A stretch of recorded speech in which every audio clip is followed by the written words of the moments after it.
అన్న చెప్పండి అన్న, ఇప్పుడు జనసేన తెలుగుదేశం ఏదైతే ఉందో సీట్స్ ప్రకటించేసేసారు. అటు చూసినట్లయితే జనసేన పార్టీ జనసేన నాయకులు కూడా పవన్ కళ్యాణ్ మీద చాలా తీవ్ర ఆగ్రహం ఉన్నారు. అటు చూసినట్లయితే చంద్రబాబు నాయుడు ఇంటి ముందు ధర్నాలు కూడా చేయబోతున్నారు. ఎలా ఉంటుంది రేపు? నా ముందుగా మాది పర్చూరు నియోజకవర్గం. నా పేరు మాచవరపు రవికుమార్, రాష్ట్ర వైఎస్ఆర్ కాంగ్రెస్ పార్టీ విద్యార్థి విభాగం కార్యదర్శి. అన్న ఇప్పుడు మీరు అడిగిన ప్రశ్న జనసేన టీడీపీ, అసలు జనసేన క్యాడర్ ఉందా? ఒక గ్రామ స్థాయిలో జెండా ఉందా జనసేనకి? జనసేన గురించి పట్టించుకోవడం అనవసరం అన్న. ఇటు టీడీపీ అంటారా, చచ్చిపోయిన పార్టీ, అది ఇంక దాని చరిత్ర అయిపోయింది.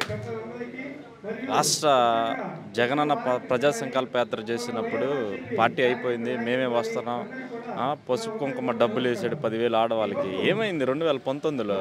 ఏమైంది చెప్పండి? తుక్కు వాడు 151 సీట్లు, 22 ఎంపీ సీట్లు మామూలు విషయమా?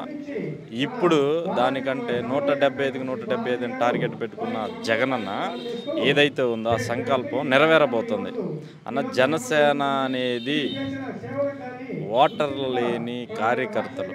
జనసేన ఓన్లీ చిన్న పిల్లలు వాళ్ళ వల్ల ఈ స్టేట్లో జనసేన ఉనికి ఇటువైపు అయితే అస్సలు లేదన్న. దాని గురించి మీరు పట్టించుకోవాల్సిన అవసరం లేదు.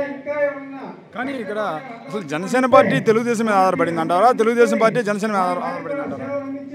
అసలు జనసేనకి క్యాడర్ లేదు. చోట చిన్న నాయకులు ఉన్నారు, ఒక గ్రామ స్థాయి నాయకులు కూడా కాదు. వాళ్ళు ఏదో జనసేన పార్టీ అని చెప్పి ఒక పదవి చెల్లేకి మేము స్టేట్ నాయకులు, జిల్లా నాయకులు, నియోజకవర్గ నాయకులు అనుకుంటున్నారు. టీడీపీ పార్టీలో ఉన్నారు. టీడీపీ పార్టీలో ఏది చిన్న క్యాడర్ ఉంది. ఆ క్యాడర్ కూడా జారిపోతున్నారనే కదా టీడీపీ జనసేన ఎలివెన్స్ అని అంటే మేము కలిసి పోటీ చేస్తున్నామని. సింగిల్గా రావడానికి దమ్ము జరిపోక జగన్మోహన్ రెడ్డి గారి ధైర్యాన్ని చూసి వాళ్ళకి వణుకొస్తుంది, వెన్నులో వణుకొస్తుంది. వాళ్ళు ఏదైతే సంకల్పం ఉందో జగన్మోహన్ రెడ్డి గారిని ఓడించాలని వాళ్ళు ఏదైతే కంకణం కట్టుకొని ఉన్నారో, క్యాడర్ లేని పార్టీలు ఎన్ని కలిసి వచ్చినా ఏమైందన్న? జగన్ గారి గాలిలో కొట్టుకెళ్ళిపోతాయి. కానీ అసలు రేపు రాబోయే ఎలక్షన్లో ఈసారి జగన్ అసలు ఎట్టి పరిస్థితుల్లో గది దింపుతాను అంటున్నాడు పవన్ కళ్యాణ్ అన్న. యువతలో వచ్చిన మాట నేను చెప్తున్నా. యువత తలుచుకుంటే ఏదైనా చేయగలరు. యువతలో ఉండదు చెప్తున్నా. పవన్ కళ్యాణ్ గారు 2019 ఎన్ని సీట్లు పోటీ చేశారు? 2 సీట్లు పోటీ చేశారు. ఒక్క చోటన డిపాజిట్ వచ్చిందా? పవన్ కళ్యాణ్ వాళ్ళు గెలిచేది ఏందన్నా? అసలు పవన్ కళ్యాణ్ రేపు గాజువాకలో గెలవమని చెప్పు, పవన్ కళ్యాణ్ పోటీ చేసే ప్లేస్లో గెలవమని చెప్పు, ఛాలెంజ్ చేస్తున్నాం. పవన్ కళ్యాణ్కి డిపాజిట్లు కూడా రావు ఈసారి 2024లో. కానీ ఒకటి బ్రదర్, ఇక్కడ చూసినట్లయితే మరి ఇప్పుడు జగన్మోహన్ రెడ్డి ఒక్కడు, అటు చూస్తే అన్ని పార్టీలు ఏకమవుతున్నాయి. మరి గెలుస్తాడు జగన్? బీజేపీ కలిసి వచ్చిన, కేంద్ర ప్రభుత్వం కలిసి వచ్చిన జగన్మోహన్ రెడ్డి కాలు కదిలించలేని పార్టీలు అవన్నీ.